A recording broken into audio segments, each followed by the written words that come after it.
everybody, and welcome to Knots and Hardware for the climbing program at Camp Conrad Weiser. We're going to go over some of the things that you need to know for our pin program with Camp Conrad Weiser. So we're going to go with knots all the way up into level 4. So if you're a camper here and you're looking to earn your pins for the summer, you can get a head start on these by practicing these knots. So you'll have them ready to go when you come to camp. The first thing that we're going to go over today here is we're going to go over some of the hardware. So I pulled out some objects here, and we're just going to kind of go one at a time, and we're going to go over what they are, what they're made of, and the uses for here at camp. So the first thing I want to go over is this guy. This is an aluminum carabiner, aluminum screw gate carabiner. If you look at the on all of our hardware, there's these little number stamps, if you can see that there. Those number stamps that's on here, hardware is rated in what's called a kilonewton, and the kilonewton is the amount of force that a piece of hardware can take, what it's rated for. This particular piece of hardware, if you can see the numbers there, there's a bunch of different markings. Let's see if I can get it into focus for you. There we go. Okay, so the kilonewtons on this, you have 23 kilonewtons along the length of the carabiner, and that's if the gate is closed. Up and down, so if you were to apply force here and here, so pulling it like this, you would have a strength of 10 kilonewtons, and then if the carabiner's open, the gate is not locked, it's only 9 kilonewtons. So that's really, really important. When you don't lock your carabiner or close the gate, you decrease the strength of it more than half.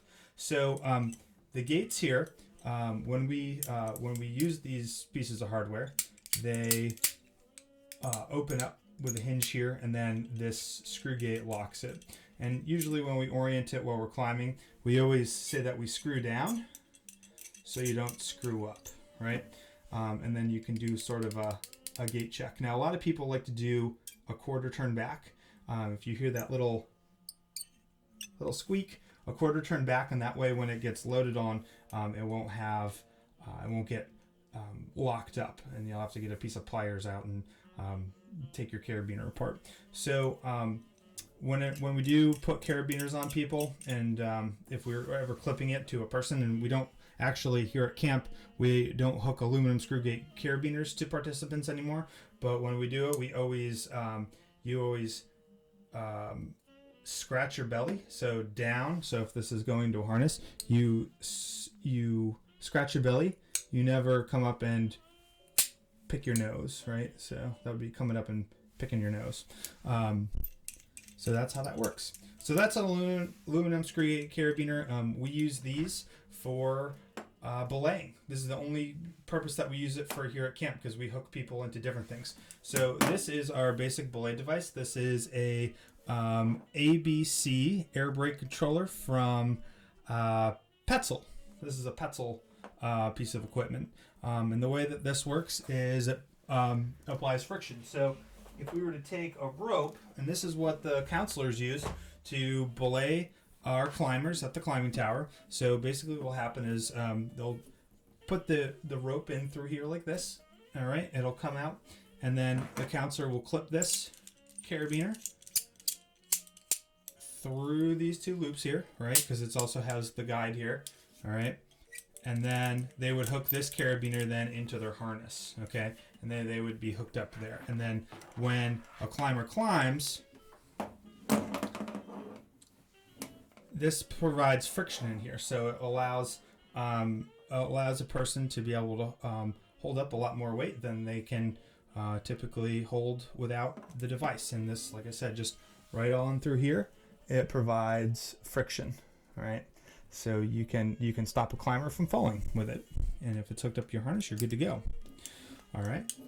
So this is made of aluminum, and this is also made out of aluminum. Aluminum is really lightweight; it doesn't corrode, and it's really nice thing to work with when you're climbing.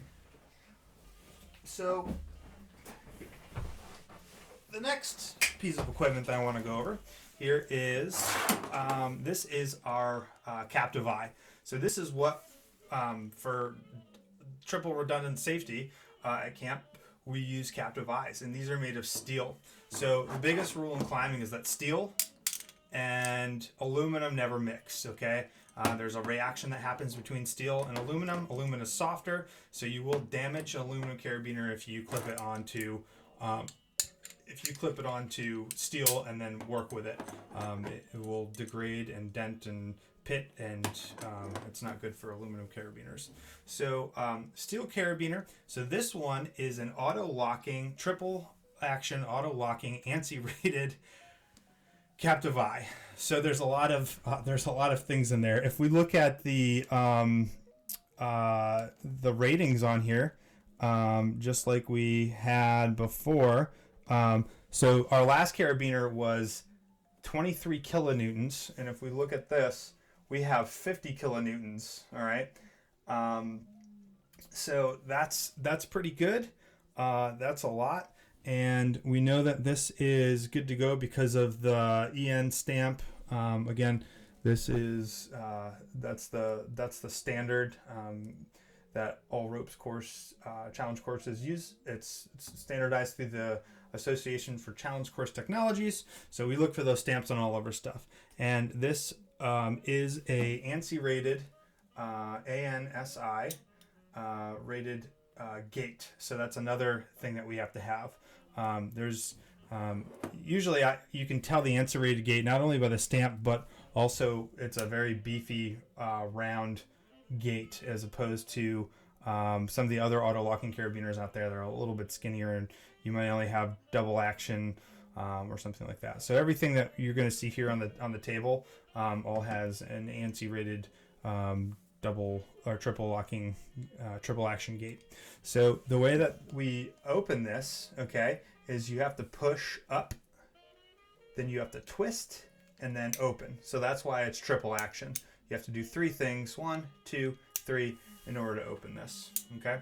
Now, the interesting thing about this with the carabiner is that it has this extra loop here. So what ends up happening is this is triple redundancy because of this gate, and because we actually tie the knot into this loop, and we're going to go over that knot in just a little bit. But that's what this does. So that way, if you have a loop, let's see if you have a loop. So if you were to take this carabiner per se, right, it's all just one piece. If I were to clip this into here, okay, and let's say that this is a loop, okay, if I'm unhooking, I have the potential not to only unhook from what I want to hook from, but also maybe from my harness, right, because it's all one. This one, if this is tied in here, let's say this is just tied in here like this, okay, and this is a knot, then we don't have to worry about this coming out. We have to intentionally untie this knot instead of just unclipping. So we want to make sure that that we use these with our climbing, so that way we're extra safe here while we're climbing at the elements here at camp. So other pieces of hardware that we'll take a look at. So like carabiners, these guys right here that's connected to our pulley here, this is a rapid link, so it's a different type.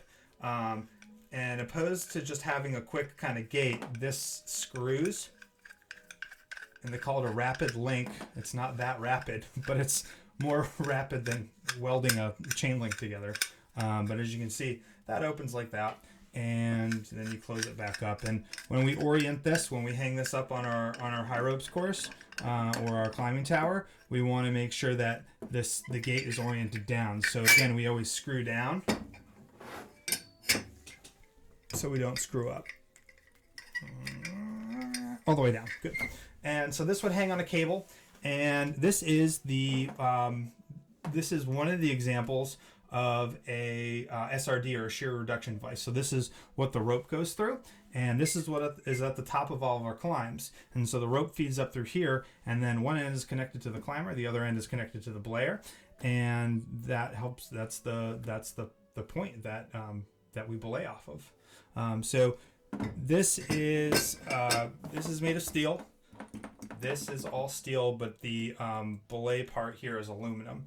Now these are bolted on, so this aluminum is bolted onto steel, but because it's not working, we don't have to worry about it damaging this. But something that you do have to watch out for every time that we get done with the day and start the day, we inspect this right here. So we make sure that there's no cracks, there's no little slivers, or there's no rough spots that will chew up our rope. So this always has to be smooth. So we run a finger through there to make sure it's all smooth. That's how we inspect that. Another thing that we have, this is a spin static pulley. So it's like a pulley, except there's a bolt through here so it doesn't run. So it does the same exact thing. The cool thing about this is that you can, with some of these, like if we're using this on our challenge course, and we have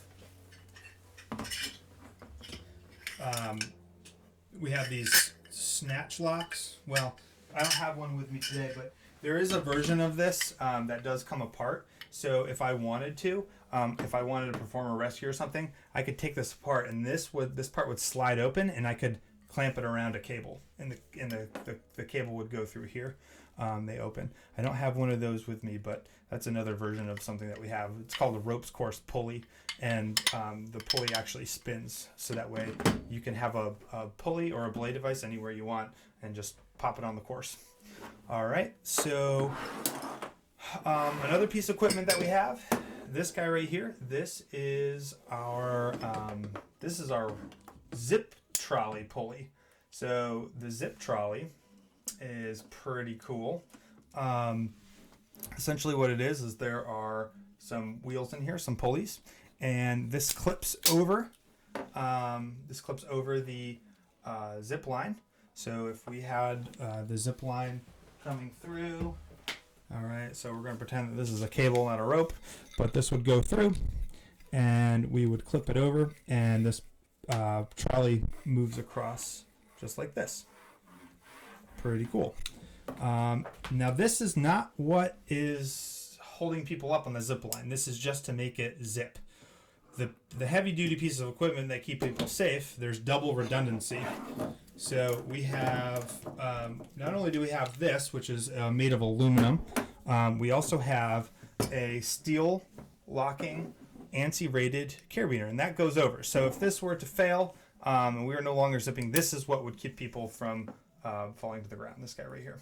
And then this end, it clips onto the participant. Again, it's a steel locking triple action ANSI rated carabiner.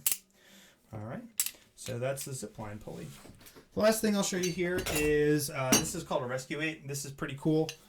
This is what we can use. Only counselors will use this, rope staff, and what we'll use this is for gear retrieval, or we could use it as a belay if we wanted to. You can use it as a anchor point for or a belay, an anchor point to perform a rescue. And essentially how this works, it works off of friction. So you put this up, you put it around, and you have simple friction that goes through here. So the friction runs through here, and you can clip that up onto a ropes course and use that as a pulley or an SRD, and belay, and you can also use it as a belay device. It'll do the same amount of friction as this guy right here, which we belay our campers with. All right. So now we've gone over some of the hardware. So you need to know what those pieces of hardware are on in order to get your. Actually, you don't need to know all of them, but you do need to know your carabiner, your captive eyes, and your belay devices in order to get your pins at camp. And some of them you need to know for level 1. Some of them you need to know going up all the way to level 5. Level 5. So some other not hardware, we call them soft goods that we'll have. The things that are made of material and stitching. We have 2 types of harnesses here at camp. We have our full body harnesses, but then we also have our seat harnesses. So these seat harnesses are made by Misty Mountain. They have a waist loop, 2 leg loops, and then all of your buckles. And then this is the part where someone gets clipped into. So if I were belaying a camper and I were going to hook them into the ropes course, I would take this captive eye and I would hook it into here, and then the rope would be attached here. So this is the attachment point. Okay. Some other pieces of software that we have two types of rope here at camp. We have dynamic rope. So this is what we use on the climbing tower, this green rope here. So and we also have static rope. The static rope that we have is usually like a whiter color, an off-white. But the difference between the two ropes, dynamic rope stretches a little bit. So where you need stretch to kind of absorb some of the shock when somebody falls, or when you want a little bit of give in the rope. And then we have static rope, which is if we don't want a lot of give. So we use static rope on the quad jump and at the pamper poles, because we want that, we don't want so much give to it. Or I'm sorry, not at the pamper poles. We want give on the pamper poles. We want give on the quad jump. Where we don't want is at high ropes course. So if someone's climbing the high ropes course, we want them to fall as little as much as possible, because there's already give in the trees and in the telephone poles that we use, that we want as little rope stretch as possible. So we use static rope. For this, we use this for the climbing tower. We want as much stretch as we can for the climbing tower, so that way when you fall, it's a smooth descent. And then we also want that in the quad jump and the pamper poles. So if somebody jumps, we want that to stretch as much as possible. Now, if you have a piece of dynamic rope and you go and pull it, you're not going to feel a lot of stretch. It takes a lot of force to make this thing stretch. So we want this to, it's supposed to give, and that's what it's designed for. So this is dynamic rope. Another piece of rope, and you don't normally see this unless we're performing a rescue or something like that. And this is a small cordelette, and we use this for doing belay escapes and different things that we perform rescues up at the high ropes course. And we'll go over knots, using knots with that in just a little bit. And the last piece of equipment that you'll see, again, it was attached to the zip line. System here, it's just flat webbing. So webbing, it's not round, it's flat, and it's usually, we use that for tethers and things like that. Cool. So basic knots. So the first knot that I want to go through, and this one we don't use at camp anymore, but it is a good climbing knot to know. So if you go outdoor rock climbing, they tend to use less hardware, so that you don't want to clip a carabiner while you're rock climbing, because you don't want that weight, and you don't want that to accidentally come undone with you, and you don't want to have a big steel carabiner, right? Because we don't like clipping climbers into a screw gate carabiner, because this has the potential to, if you're climbing, you can turn that. You can't do that with an ANSI gate. You can push on this all you want. It has to remember there's 3 actions. So when you're rock climbing, and this is not how we do it at camp, but when you're rock climbing, you do what's called a figure 8 with a follow through. So we're gonna try this real quick. So what we do is, the first thing is we tie a basic figure 8. So we're going to make an 8 with our rope here, right? So let me get this out of the way. All right, so we're gonna tie our basic 8, and the way that you tie an 8 is you make a loop, you bring it around again, and then you pull it through, okay? And when we do this for the follow through, we're gonna need a big tail. So I'm gonna get a little bit more rope here, and we're going to do that again. So I'm here, and I'm gonna again make a loop, wrap it around, and then send it through, and then I have my 8. Okay, now if we're going to tie this into a harness as an attachment point with no carabiner, then what we're going to do is we're going to follow through with the 8. So we put this through the harness, okay, and then we simply just follow our knot that we did. So it goes up through,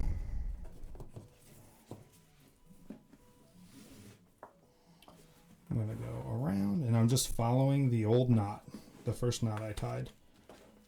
going through, up through, around, one more. And that's my figure 8 with a follow through. And if you've done it right, you will see two sets of 8 knots. Pretty cool. And that's how we do it. And then usually we follow through with a stopper knot. And we're going to go over the stopper knot in just a little bit. So if I were to tie this again, I would give myself a little bit more tail, so that way I have the ability to tie a stopper knot on here. Okay? All right. So we're going to do it how we do it at camp, using the triple action anti-braided captive eye steel beast of a device. So that's this guy right here again. Move this microphone out just a little bit so I have more room here. Clickety clankety clankety. Okay, so with this captive eye, what we need to do is we need to set up a bite. So a bite in a rope is anytime you bend it here. So we're gonna give ourselves about an arm's length here, if I stretch it here, and we're gonna set the bite up. And what we do is we put the bite. Actually, we're gonna have to. Yeah, I'm sorry. We're gonna do it. We're not gonna make a bite. We're simply gonna thread this through. Okay, and again, this is called figure 8 on a bite. But the first step is to thread it through, and you want about an arm's length of tail. So that way you have enough to tie your stopper knot and to tie the knot. Okay, so what we're going to do is we're going to take this and then we're going to form the bite. So now we've formed the bite after we put the captive eye in. Okay, then what we're going to do is we're going to tie our figure 8. So I usually like to take this rope here, and I simply just twist the rope like this. Okay, and then I'll bring it around again, and then pull it up through. And so that way the captive eye comes out. And you know, again, if you've tied this the right way, if you've got 2 sets of figure 8s here. Okay, so we're going to do that again real quick, and then if you need to pause the video and go back later, you can do that again. So we're going to start off here with just threading it through the captive eye. Okay, now we get a little bit more tail here. Okay, and we're going to spin, bring it around through here again, up through, and pull it tight.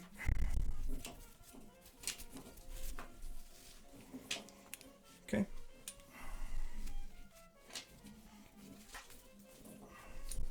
Okay, so now if you watched Knots with Tony, he taught you how to do the stopper knot. So I'm just going to do one again real quick.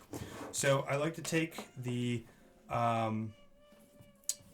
tail here, and I like to get it as close to the top of the knot as possible. Bring it through, cross it back over. So my working end is always going as close to the knot as possible. So I don't want to wrap away. I want to wrap towards the knot. And I'm going to do 2 wraps, no more than 2. I like to do 2 exactly. 3 is way too many. 2 is good. And then you bring it up through, and you want that as close down to the knot as possible. You try to get a separation. So if you're doing a figure 8 with a follow through, or a figure 8 and a bite through a captive eye, and then a stopper knot, you should have 1, 2, 3, 4 at the end. All right, and then ideally, I like to have a little bit less tail than this, but it's not too bad. Normally I like to have like a hand of tail, but this will do. That's a climbable knot. Make sure it's dressed, but yeah, so that's what we use for the climbing tower and a lot of our other climbs. So a more complicated knot that we have is a Super 8. So I'm going to leave you off with this knot. So this is the Super 8. So this is what we use for quad jump pamper pulls. We want an extra super redundant, beefy knot. And the way that we do this knot, this is where we have to put the bite through the captive eye. So what we're going to do is we're going to feed it through. Get a whole bunch of length here because this is a big knot. You need a lot of rope. All right. Then what we're going to do is we're going to feed it through again. Shove it through there. Okay. And you want to have it where the bite is just on the outside of the captive eye here. Okay. And the way that we do this knot, rope here. Okay. So now we have to, there's a lot going on here. So what we do is we kind of take this down and we're going to twist this, and we're going to have to make an 8 with it. So I have my first circle, and then I'm going to bring this around to make my second circle, and now I've got an 8 here with this down. So the way that should be oriented is you should have this carabiner bite, the captive eye bite, kind of hanging down here. So then what I'm going to do is I'm going to take my hand and I'm going to put it through the bite of the captive eye. Okay, and then I'm going to grab these two strands that are on the other side of the captive eye and the captive eye, and I'm going to pull it all through. It's really tight. Okay, and when I dress it, it's a lot going on. You might have to rewind this a whole bunch of times.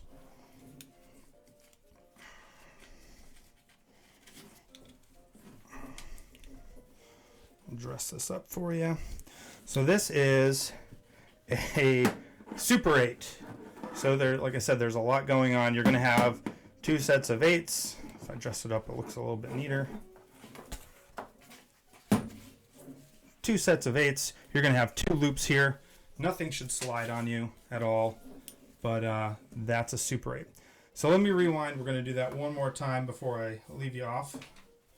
Climbing knots. Let me undo this because I did that really fast. This is our most complicated knot at the climbing tower, or at the high ropes course.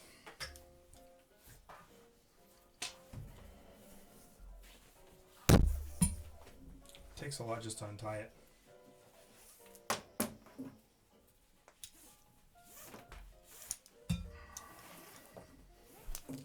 All right, one more time. Drop this microphone a little bit further away so I have a little bit more room. All right, so again, we pull a bunch of length through and then we feed it back through.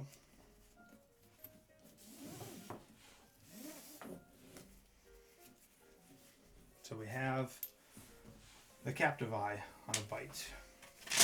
So then we're going to take and we're going to start an 8. Just like that. Okay. So now it should look just like that. Okay. So then we want to take our hand and we're going to slide this captive eye up just a little bit. We're going to take our hand and the cap, and we're going to put it through. And then we have the upper part and the lower part of the 8. So that lower part of the 8, we're going to want to grab the captive eye and the 2 pieces of rope that you can see in that lower part of the 8, and we want to bring it all up through. So we're going to take the thing that's around our wrist, the loop, and we're going to bring it all up through, and then we're going to pull that out. We're going to dress it all. Okay, so this one, you know you're all done if you have 2 loops going through your captive eye. You have an 8, so you have 1, 2, 1, 2, and then 1, 2, 3. 1, 2, 1, 2, 1, 2, 1, 2, 3. Okay? And then if I were going to end this all up, I'd want to go ahead and I'd put a lot of tail on this. So we would again do our stopper knot. So we would do 1, 2, wrapping towards us, and then going up through. making a good stopper knot. And that's what we would climb on for pamper poles. That's what we'd climb on for the quad jump. So Super 8 through a captive eye. So thanks so much for watching Knots and Hardware with Corey. We'll do another segment. We'll get into some other knots and other hardware that we use here at camp on all our climbing stuff. So thanks for tuning in, and be sure to tune in for tomorrow's class of